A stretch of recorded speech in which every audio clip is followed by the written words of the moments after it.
kartun terbaru Avatar The Last Airbender yang berjudul Avatar Aang. What? Yes, jadi buat kalian yang belum tahu, akhirnya udah tayang ya sebuah spin-off dari cerita Avatar The Legend of Aang yang sempat kontroversial kemarin. Gue udah nonton dan gue kali ini nggak ngomongin kontroversinya, gue kali ini akan ngomongin pendapat gue, opini gue mengenai kartun ini. Apakah ini kartun bagus, apakah kartun ini nggak bagus? Menurut gue sih bagus banget, bagus parah, dan emang dibuat untuk para fans. Tapi sebenarnya tapinya.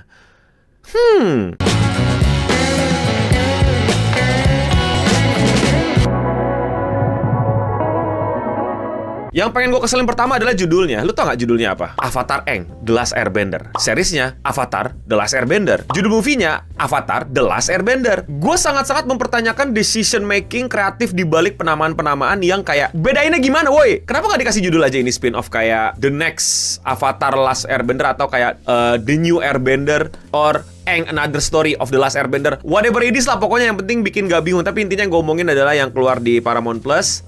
Udah keluar, gue udah tonton. Buat yang belum tahu, sebenarnya kartun ini itu beberapa bulan lalu udah bocor gila-gilaan gara-gara entah kenapa, salah siapa dan segala macamnya masih belum diketahui. Tapi kalian bisa tonton lebih lengkap di video gue yang tampil kayak gini. Yang kali ini kita akan ngomongin reviewnya aja, yang menceritakan tentang spin-off dari gue udah tungguin banget. Gue tuh ngefans banget. Gue tuh fans parah. Gue inget banget gue nonton di Global TV dulu ya, jam sorean gitu nonton, dan kayak pas nonton udah sadar kayak banyak banget adegan yang di-cut. Akhirnya nonton lagi versi fullnya di berbagai macam streaming service. I really love Avatar The Last Airbender. Itu adalah series yang menurut gua kartun Amerika yang proper untuk coming age, untuk orang yang lagi pengen gede, untuk menggambarkan situasi dunia, untuk juga ngomongin pendewasaan diri, bahkan untuk masalah power level dan sistem. I really love bending system mereka. Ya seperti biasa, dunia ini tentang keharmonian, ada 4 elemen: api, angin, air, tanah. Di saat dunia membutuhkan avatar yang bisa kendaliin semua elemen, avatar yang ngilang. Tahu-tahu berhasil terus ngalahin Raja Api Ozai. Dan sekarang ceritanya adalah tentang bagaimana Aang itu berusaha untuk membangkitkan Air Nomad, alias kaum dia yang udah digenosida sama Raja Api Ozai. Di sini Aang ceritanya itu ketemu sama Batista, yang dimana ia seorang airbender, dan keduanya akhirnya tahu bahwa ada semacam avatar yang hilang, The Lost Avatar, yang punya kemampuan menembus spirit world dengan tongkatnya yang bisa mengembalikan Air Nomad dan yada-yada lah. Tapi intinya plot twist dan lain-lain.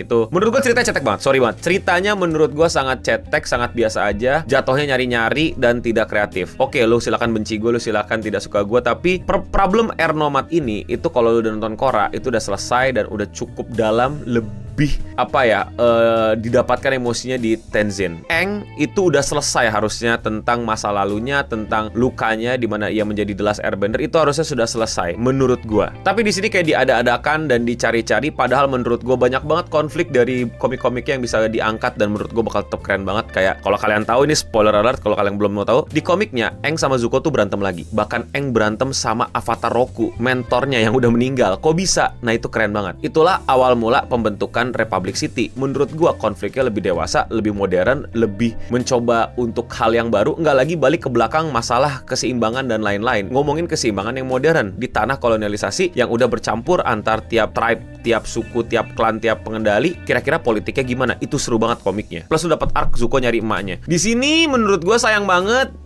bener-bener kayak diada-adain. Sumpah kayak diada-adain. Tiba-tiba ada avatar yang nggak bisa diakses, ada avatar hilang. Tiba-tiba ada Air Nomad yang bukan Air Nomad. Klasik, aku tidak bisa kalahkan, makanya aku kunci kamu, dan kalau lu corrupt, lu bakal jadi uncontrollable dan lain-lain. Sorry banget buat gua, ini yang paling parah, yaitu ceritanya sangat biasa aja. Tapi gua akan kasih tau juga yang bikin gua kurang nyaman. Sebenarnya ini bukan masalah bagaimana kartun ini dibuat, tapi lebih ke ekspektasi gue yang kurang ya, yaitu adalah kita nggak bisa dapetin prime dari karakter-karakter favorit gue, Zuko, Toph dan lain-lain. Di sini memang bener-bener fokus pengen mengeksplorasi keindahan dari airbending. Sangat-sangat gue pahami, sangat-sangat gue juga nikmati, sangat-sangat juga gue bisa senengin. Tapi emang preferensi gue pengen banget ngeliat Toph Prime sama Zuko Prime itu berantemnya kayak kayak gimana. Di sini dapat tapi kayak cuman 2-3 kali dan kayak ya udah. Gue pengen banget lihat tim Avatar ketika mereka bisa tag team, ketika mereka bisa kolaborasi bending sama Avatar, tapi tidak kita dapatkan di sini padahal ini masa-masa prime mereka. Tidak apa-apa juga. Tapi sayang aja. Tapi apa yang paling indah dari ini semua? Wah,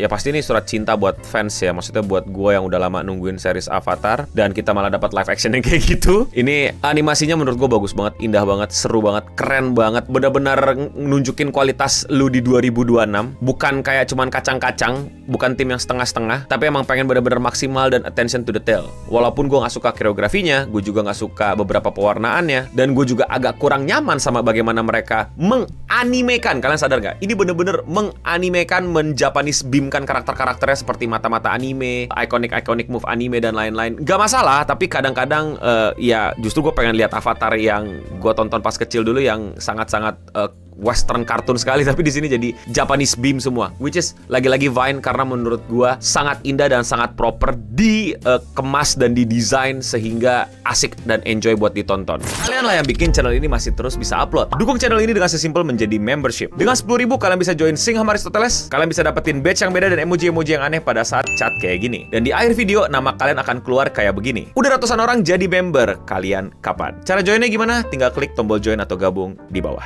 Thank you semuanya, now back to the video. Hal yang agak kurang serak di... Lagi-lagi ini bukan masalah filmnya, ini masalah preferensi adalah dubbernya menurut gua kayak nggak into... Well, dibandingkan live action lagi-lagi, well, live action no. Gue lebih setuju live action itu mereka karakter-karakternya into it. Justru dubber di sini kayak kadang kurang pas gitu, kayak animasinya udah kayak teriak gitu, kayak wah, tapi dubbernya kayak kurang teriak. Mungkin lagi-lagi direksinya belum tentu dubbernya, tapi di situ menurut gue kayak agak mismatch antara visual dengan apa yang mau digambarkan. Wah gila sih men, kalau secara visual lo bilang ini kurang, gue sangat gila itu yang pas adegan kapal, pas Republic City, pas di langit, pas di air, pas lagi di samudra, pas lagi Aang sama Batista main angin, itu seru banget.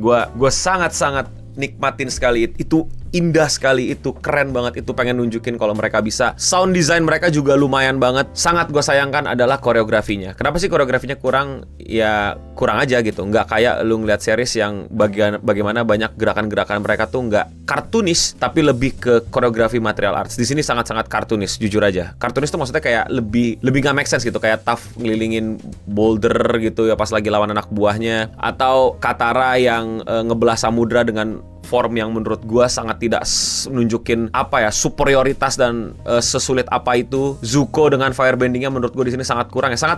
Zuko sangat kurang dapat spot sih menurut gue. Swear deh, sayang banget. Dan ya lagi-lagi directingnya dan scriptingnya, tim Avatar bener-bener kayak temen nongkrong aja gitu, temen jalan-jalan aja rather than individu yang punya screen time sendiri-sendiri harusnya. Di anime tuh, di film-film movie anime tuh jauh lebih proper untuk bisa membuat ini terjadi gitu. Kayak gampangnya lah di film-film anime lu kayak sebutlah apa, Jujutsu Kaisen ada kayak berantem sendiri-sendirinya. Oke, sorry, Jujutsu Kaisen movie dikit. Apa yang movie banyak? My Hero Academia gitu kan. Ntar tiba-tiba mereka pecah berantem sendiri-sendiri, atau nanti ada combo gitu. Oh inilah One Piece gitu kan, berantem misah-misah, ntar tiba-tiba combo gitu. Kayak gitu, itu menurut gue lebih asik walaupun template. Nah di sini Aang lawan bos, yang lainnya keroyokan lawan Kroco, yang kayak Kroco-nya kayak gitu loh. Kroco baru dapat bending gitu, kayak gitu loh. Makanya gue kesel banget pas Toph dikalahin sama Airbender. Padahal kita tahu itu kelemahan Toph, tapi dikalahkan dengan cara yang sangat gak make sense. Toph bisa ngunci kakinya, Toph bisa tahan anginnya pakai ini, tapi ya again, Toph bakal bisa kalah sama Airbender kalau dia dikalahkan dengan cara Aang, yaitu adalah Twinkle Toes ya. But again, I'm too fanboy for this. Katara juga beberapa kali bilang airnya habis. Aduh, itu gue gak tahu ya, mereka tuh konsisten gak ya ngelihat series terdahulu. Katara tuh udah belajar gimana cara produksi air dari nenek-nenek bloodbending, tapi di sini tiba-tiba jadi kayak lupa lagi. Well anyway, Katara bahkan pernah pakai air ketek anjir. Ya udahlah. Oke, komplain gue dikurangin. Dari semua komplain gue, dari semua kejanggalan gue, bukan kejanggalan apa, hal janggal yang ketemu di kepala gue tetap indah, tetap seru, tetap nikmatin nontonnya, tetap bahagia nontonnya, tetap sedih nontonnya, tetap mengapresiasi ini akhirnya tayang dan gak tiba-tiba dihilangin gara-gara sempat bocor kemarin. Yang gue sangat sayangkan berikutnya adalah ini gak ditaruh di bioskop. Ini harusnya taruh di bioskop karena kualitasnya menurut gue layak masuk bioskop. Setuju gak lu? Apalagi sound desainnya itu harusnya bisa lebih mantap itu kalau nonton di Dolby, bung gitu kan. Terus pencahayaannya pas petir-petir pas badai, nikmat. But anyway, ya itu aja lah dari gua. Mungkin kalian ada opini lain, mungkin kalian ada review lain, mungkin kalian ada pendapat lain, komen di bawah. Komentar hari ini datang dari video dimana gua nge-review The Odysseus IMAX. Nonton kalau kalian belum nonton di IMAX kalau bisa. Dan komentarnya datang dari Farhan. You either die at sea or you live long enough to see yourself become the sea people. Oh my god, he said the thing. Mau komen kalian dibacakan, komen aja di bawah. Dan ya, sekian Radio Singam untuk episode kali ini. Gue Noboding pamit undur diri. Thank you buat para member. Bukti kalau kalian tonton sampai habis adalah kalian mau jadi elemen apa, kalian mau jadi bender apa. Gue tuh dari dulu suka banget sama earthbending. I will become earthbending. Earthbending is awesome, man. Prove me I'm wrong. Dan untuk kita semua, stay clean and sound.